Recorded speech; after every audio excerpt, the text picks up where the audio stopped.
Tony, this was a game in which you did the usual thing. You kept the ball for long periods, and you had moments that took the game into your hands. Yeah, what's the question? Just want to see if you agree with me. Yeah, sure. A lot of things went good. The same we prepared them. Others not. I think there are some things we can improve. Several times we lost the ball a bit too early. Could have created some more chances. Was my feeling on the pitch. Could have played with one more at the end, a bit more fast to create a bit more. But okay, at the end the result is fine. Good advantage for next week. In the second half is where you're saying having the advantage of playing against 10. You perhaps were waiting again for one or two moments when you could have gone for the game a bit more aggressively, perhaps. Yeah, that's what I said. That's what I said before. If we maybe we could have pushed a bit more. But of course, there's always, the danger, to run into counter-attack. So you always have to take care of this. So at the end, I think it's a good result, and was a good game. Maybe one or two goals were possible, but also Chelsea had 1-2 good chances first half. So we take the result, take this advantage, and hope to get it done next week. Against Chelsea, Real Madrid dominating Chelsea in Madrid. They take that 2-goal lead now to Stamford Bridge. How did you feel that Chelsea acquitted themselves, Jamie? They were quite dangerous, I would say, in the first 10 or 15 minutes. They looked like they could cause big problems on the counter-attack. Had a couple of opportunities through Felix and Raheem Sterling. But it was always going to be a difficult ask. I don't think anyone felt Chelsea were going to go there and get a result. So the fact they found themselves down to 10 men for a large part of the game, in the second half, come away with a 2-0 defeat. It could have been a lot worse, but I just think with the goal-scoring record and the lack of belief that they will get goals, I just don't see how they can come back from that first leg. But, as I said, considering where they are, it could have been a lot worse, and the tie could have been completely out of sight when you think of some of the circumstances going into the game. So it gives them a glimmer of hope.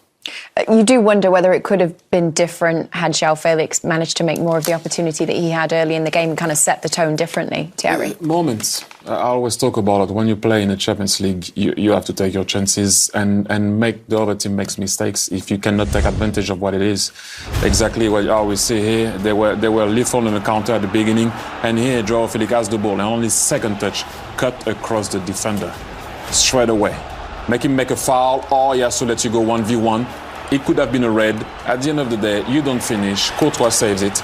But this is a chance that you have early against Real Madrid away. You have to take it. He didn't take it. I think he should have gone across. He could have cut back on his left foot there, but he's not confident at the moment, and they paid the price at the end. Why are they not confident though, Thierry? What's happening with the quality players that they have in the squad? They've had a new manager. Yeah, and you would like to think that João Felix would have had the composure in the box. Don't get me wrong, I've been in those situations. It is not easy. But what was easy for me is for you to have the awareness that you need to cut across. That's the first thing you learn as a centre forward. When you guys are chasing, and I know you're chasing, I cut across. Slow, a quick striker, whatever it is, because he will give you the advantage of having a 1v1 or a red card. Then after, when he goes on his right foot, he dummies one time, come back.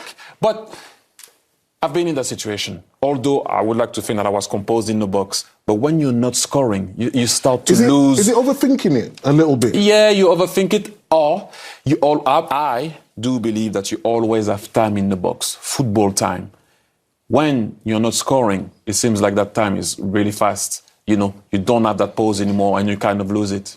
You've been a coach, you've been a manager, one of the best strikers we've ever seen.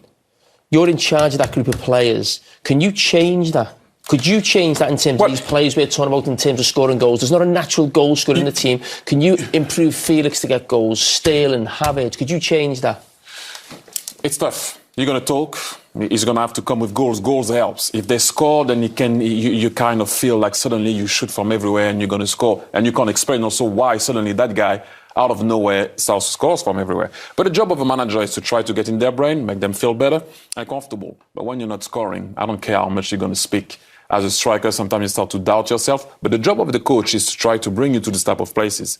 After, it's difficult to control a guy that is not scoring. You know, it's going to have to happen with goals, and he needs to be confident. You're going to speak. You have guys, they have guys that can help, you know, and talk and mentally and stuff like that. But at the moment, it's not working. And I had a guy, obviously, as you all know, Pep used to say when you arrive at Barcelona, he said, guys, my job is to bring you to the other side. I will give you the plan, the weaknesses of a team, the strong point of a team.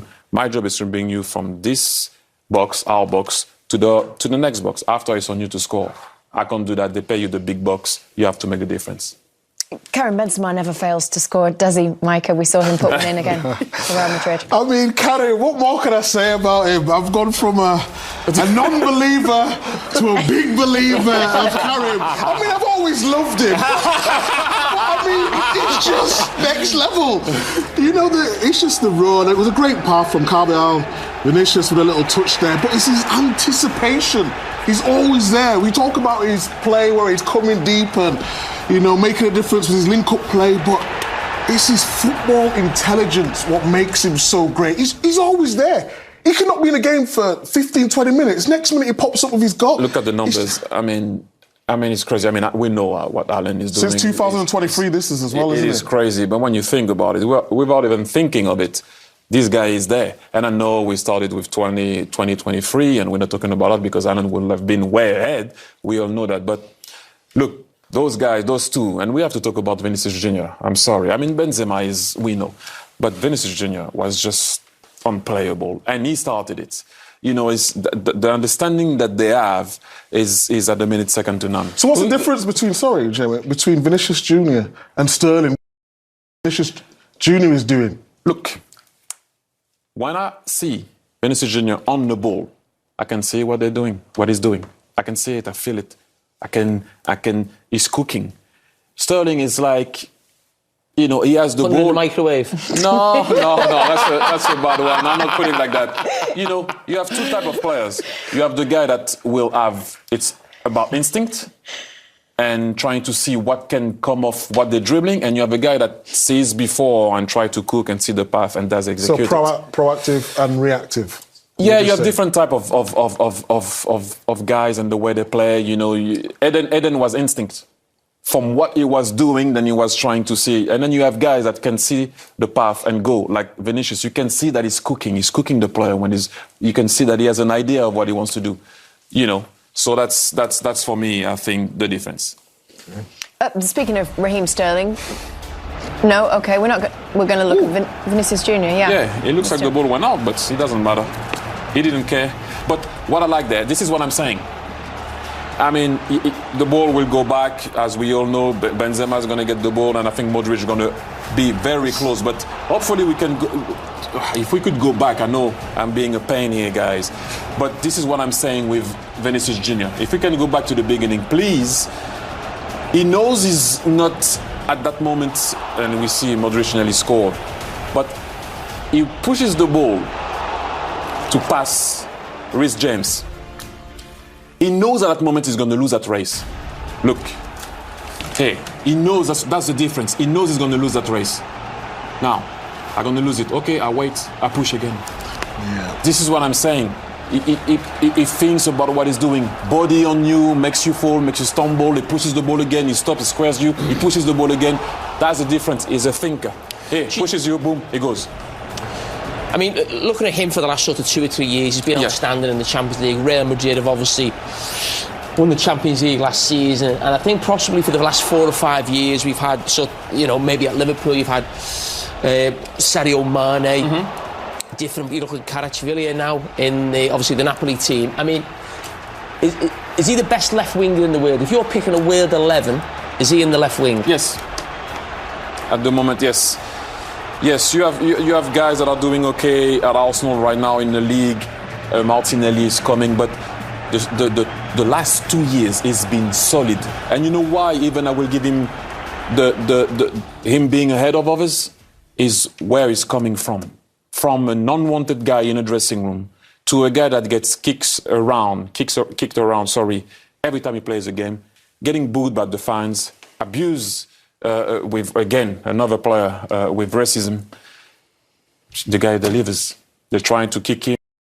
They wanted him out of the dressing room. He delivers. Now, it looks a tiny bit more like his team, although the captain, Benzema, would have a word to say about that, but the two of them are brilliant. Just before we continue moving through the highlights of this game, we want to jump straight out to the Bernabeu because Guillaume Balaguer is with Tony Kroos. Let's listen in. All right, thank you very much, gents. So the next thing that we want to look at as we go through the highlights of the action from this game between Real Madrid and Chelsea is the Ben Chillwell straight red card, which, as Micah said, is a game killer, right? You two have jumped up because you're going to kind of talk us through it. Yeah, I just thought it was fascinating from Real Madrid's point of view and also from Chelsea's point of view. When you play in Europe, it feels different from playing in the Premier League. At times it's slower. And if you just run this clip on, it almost feels like a charity game. Just look at everyone, Real Madrid included, how slow everyone is. And this, for me, is European football. How Real Madrid changed the pace of this game. Look at everyone. Stood still, standing in position. Then Rodrigo gets his touch. And before you know it, boom, the pace in the game is quick. But look at the body position here of Rodrigo compared to Cucurella. He is already on his way. Cucurella still hasn't changed his body position to run back. And on the far side, Ben Chillwell, when one of your centre-backs steps out, the wing-back has to come in and fill that space. It's a fantastic pass from there, but the pace from Rodrigo is fantastic. And for me, Cucurella's at fault, but that is even more at fault. Ben Chillwell. Don't pull someone back and give a red card away. The reason you pay a goalkeeper is to do his job and to get you out of trouble defensively. That's what he's there for. Let him do his job. You're then down to 10 men. He's now going to miss the second leg, and it still would have been difficult to score from it. So I've brought Theiry up to actually just almost demonstrate how tough it is. So when you're playing against a player of Thierry's quality, of Rodrigo or Vinicius Jr. we've just looked at, you can't do everything you'd like to do as a defender. So as a defender, you'd like to be tight and aggressive, but you've also got to remember who you're playing against. Lightning quick. Rodrigo's lightning quick. So you can't go fully in. So Cucurella actually doesn't go fully in. He gives himself a couple of yards, which is okay. His problem is he doesn't react. So I've always, with Thierry, you'd have to give yourself maybe even more than this. But when the ball goes and Thierry spins, he's still like this. He hasn't changed the pace of the game and understood what is happening in that game. You've got to be on your bike and go. And even if you go early, Thierry might then stop and get the ball to his feet. No problem. You've still got your back five in position. But the big thing is knowing the players that you're up against. The quality on the ball in midfield from Madrid, I think it was Valverde, but Kroos could have played that pass. Modric could have played that pass. And going down to 10 men in that situation could have completely taken them out of the tie. There's still a glimmer of hope, as we said, but defensively from Cucurella was really poor. And then Chilwell, second part of it is positional play and also getting the red card. Let your goalkeeper do his job. That's interesting stuff. Thank you, guys. I mean, Real Madrid do then take advantage, right? They get the second goal through Asensio. Let's look through that one, Michael. Walk me through what we see here. Yeah, well, Jamie just talked about the red card, but what that allows Real Madrid to do is play a short corner. Obviously, Chelsea are outnumbered, allows them to get a space at the edge of the box, and then it's just a wonderful finish from Asensio. Nobody scored more as a substitute in the Champions League, and at this stage I was probably thinking he was going to go 3 and 4-0. And هفضل ألعب معاكي على طول. يا ماما يا ماما. أيوة يا رؤى يا حبيبتي، عايزة إيه؟ ممكن تخلي جنة معانا ما تروحش عند مامتها وباباها؟ ما ينفعش يا رؤى، لازم تروح عند مامتها وباباها. طيب يا ماما.